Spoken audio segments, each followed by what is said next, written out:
សកម្មថ្ងៃនេះឲ្យញាតិញោមបានឃើញគឺប្រសងកំពុងលៀងបន្លែហើយបន្លែនេះគឺធម្មជាតិសុទ្ធណាញោមណាបន្លែធម្មជាតិត្រួយកញ្ឆែតបើពួកយើងហៅអីគេចុះសសក់កែលសសក់នឹងកែលសសក់នឹងក៏ដុះនៅក្នុងវត្តដែរញោមណាដុះដោយធម្មជាតិអត់បានដាំ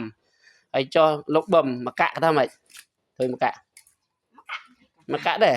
ហើយចុះអាដីសៅម៉ាវនោះសៅម៉ាវដែរអញ្ចឹងខុសតែសសក់ណាសសក់កែល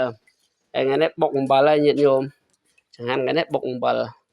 អញ្ចឹងចម្រើនពរក្នុងវីដេអូនេះគាត់បញ្ជាក់បន្តិចមិនត្អូញត្អែទេបើញាតិញោមខ្លះពេលដែលបិណ្ឌភ្ជុំនឹង15ថ្ងៃក្នុងខុសចង្ហាន់ច្រើននឹងយកទៅផុសយកទៅថាចេះជាយ